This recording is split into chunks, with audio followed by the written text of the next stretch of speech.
Okay, lesson 4. We are almost at the let's build stuff lesson or lesson stages. We've covered pretty much all the important things and we will build on other skills as we go through. For today, we are going to look at the snap grid and we're going to look at workplanes. All right, workplanes are a super important tool for creating different shapes and aligning shapes with each other and aligning shapes on different faces or different levels.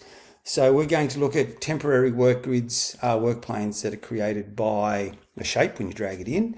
We're also going to look at additional workplanes that you can create yourself based on the face or the surface of another shape. And we're going to look at the snap grid, how you can move your objects around the workplane in increments of down to nothing, from 5 mil down to sort of 0.1 of a millimeter, those sorts of things. So let me put myself to the background and let's get started. Snap grids and workplanes are the job today. All right, so for today's lesson, I'm going to create a new workplane and go 3D design like so. There we go. All right, so zooming in a little bit like so.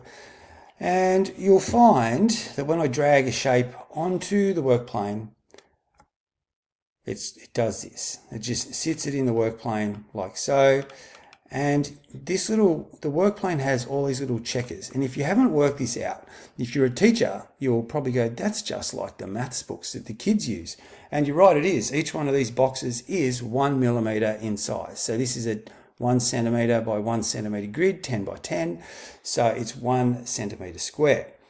As I move my box around the workplane, you can see it's moving in chunks of 1 millimeter. Like it's moving, and I can do this using the cursor keys as well.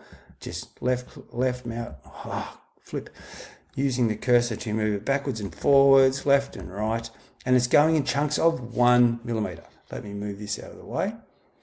Down the bottom in my snap grid settings, you can see that it's set to 1 millimeter. So every time I move it, it'll snap to a 1 millimeter increment. If I want to change that and make it finer or coarser, I can go to 2. And you can see now it moves in much bigger chunks, or I can go to 5. Once again, much bigger chunks as well. And I'm just using the left, right arrow keys to do those movements. Or I can go down to finer, like to 0.1, which means I would have to click that arrow key 10 times to move it 1 increment of a millimeter. Or if I want to free move it anywhere over the plate, I can just turn this off.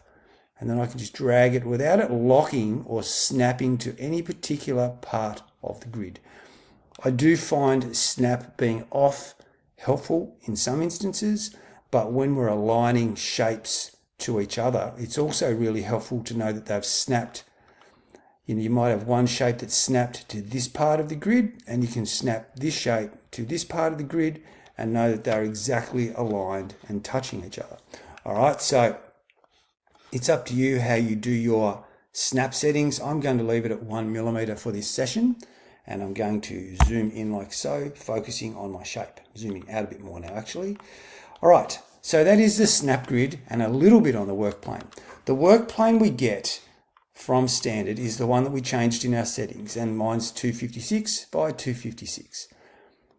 Workplanes are also created every time we drag a shape onto the workplane, a new shape. So for example, I drag a cylinder out, and if you look at the bottom of the cylinder, you will see there's a blue circle in the center of it. That is where it's looking to place a workplane. I'm still holding my left mouse button down here, by the way, so if you let your mouse go, that disappears. All right, so dragging it out again, I've got this blue circle, and it's hunting. It wants to know, where do I want the workplane? Do I want it to just sit on the standard workplane? And if so, I just let go of left mouse click. If not, I can then go, no, I actually want it up the front of this box. So I move towards the box, and you'll see it's now flipped the shape to be aligned with the face that's the front of this box. If I keep rolling over, it'll now flip over like so, and it creates the blue circle has sort of changed color a bit. But now if I let go of left click, you see this big green temporary workplane. It's created a workplane which is dead flush with the top of this box, which means the cylinder is sitting perfectly on top of the box. So if I was to print this shape, there wouldn't be gaps between the two shapes or anything like that. So I could zoom right in and they are perfectly aligned, they are perfectly meshed and sitting on each other, so that I know that when I print them, I won't have holes or failures or anything like that which are going to cause my prints to let go. As soon as I click out of this, the temporary work plane goes away.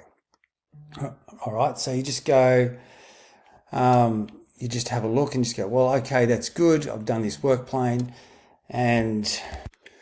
But what we can do is we might find that we want a whole heap of other shapes to line up with there as well. You can see that as I move this shape, it now sits exactly on the surface of where this work plane was for this shape. I know that even though it's here, it's exactly in line with this, no matter where I put it.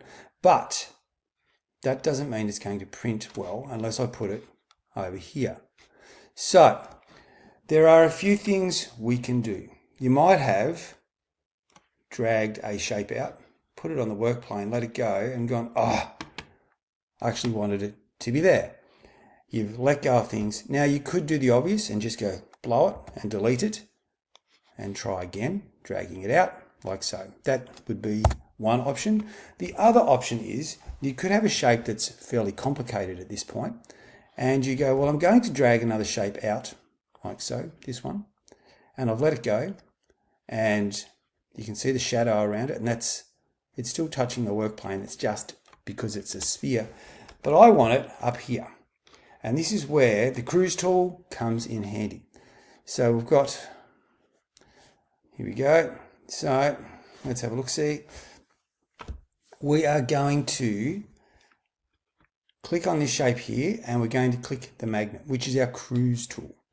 All right, and you'll see that it creates this little work plane below it, and it's got this dot in the center. Now, if I try and click on the work plane, all that did was kill the work plane. So I need to reselect my shape, hit the magnet tool, and this, I have to click the dot. If I click out here, or on the work plane, or on the shape, it doesn't work. I need to be dragging the dot. The dot is where I'm going to place my work plane, or my shape. So I grab the dot, and I can now cruise it around, just like I did when I first brought it out. Let it go. It creates its temporary work plane again to let you know that it's now in exactly the same height as this one, because this one was as well. But as soon as I click off there, work plane's gone, and I've now got it aligned with the top face of my shape. All right, so the cruise tool gives me the option to move things around like so. Now, I could drag it out here and go, I actually want it down here, and I would just hit D, and that centers it back on the original work plane. I could do the same for this one, drop it down like so. All right, so both shapes are now sitting on my existing work plane, and I think I would like to build a whole heap of stuff that's level with the top of this box. And I can't do it using the temporary work plane, but I need to be able to do it, and it's going to be a real pill to do it any other way but this. Up in the top corner, we've got here, says work plane tool. All right, so this one here goes, we drag it out and we can put it wherever. You can see I'm dragging out like a little work plane. And as I drag it along, you'll see it's following the faces that I put it on. Wherever I let go of this work plane, it's going to create a permanent work plane, semi-permanent, all right, on the angle or the face that I let go of it. I want to be on the top of this box. And you'll see when I let go of left click, it creates a whole yellow work plane. Now, no amount of clicking is getting rid of that work plane. All right, it's there, it's permanent. And if I scroll down through, you'll see that from the bottom here, you can see that there's now a work plane sitting on the top of the box. Everything's below that. I've got the old work plane here, and I've got the new work plane there. So, because my new work plane is permanent as such, I can now click on this shape. And as I said before, instead of having to drag things up, I can literally click D and it'll bring it to the height of the new work plane. I can know that everything I do is now going to be perfectly blended with the top of this box, exactly the top of this box. I drag a new shape out and it's on that new workplane. No matter what I drag out, it's going to be, oh look out, finish sketch, it's going to be on the top of this workplane, all in line with the top of this box. So, yeah, well, that's fantastic. Now, how do I get rid of it? So everything's done. I can go, righto, I've aligned everything with the top of this box or this existing workplane. I'm just going to get rid of that spanner. Don't like it. Dragging things in, looks like who knows what. To get rid of the workplane, so I can go back to the original blue, I just get the workplane and I drop it into any open space.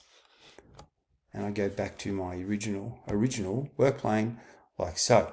So now I've got my workplanes like so. I've aligned things using the workplane for printing purposes. But if I do want to have a look at the workplanes that are available to each tool, this one here is the drop to workplane, which D is the shortcut for. This one here, if I click on it, it will show me the temporary workplane, like so, of the shape I select. All right, so I can't do anything with that. It just shows me where that workplane is. It's more convenient, so I know. But there you go. That is the temporary workplane, and this is the drop to workplane. So that said, we've used the shape, the workplane, to create different shapes at different heights. And you might go, oh, it's too high. I'm going to do this, or I need to. Oh, look out. Everything needs to be all out of whack. And you go, it's all at different heights, but I need it to be here. Well, that's where the workplane comes into play. You can just go click, click, and then just hit each shape and go down, down. And you know that they're once again perfectly aligned with the shape that you wanted them to be aligned with at the same height. I can now just drag that all over the place and you're fine. Now, one thing I have found as well, and I'm not sure how useful this tool would be, but I'm sure if you're mirroring things, it'd be fine. If I'm dragging a shape out onto this workplane and I hold the Shift key down, you can see it flips it upside down. So I can now drag it in underneath. I could drag another one there and know that it's perfectly aligned to the bottom. Handy or not, not sure. I'm sure there'll be instances to use it. And now I just get rid of it again. And I'm back to my existing workplane. So our workplanes are done and we are about ready to start building stuff. That'll be our next lesson, building stuff. So we'll start with a pretty simple project next time. But you have covered a whole heap of stuff in these 4 tutorials. I hope they've been helpful. But the next lesson we will get into lesson 5 and we will make something simple. A little key tag with our name engraved into it, not embossed on it, engraved into it. That will be lesson 5. I hope this has helped. I hope you're enjoying it and feel free to subscribe if you are. Anyway, that is lesson 4 of Tinkercad from the basics. Let's go.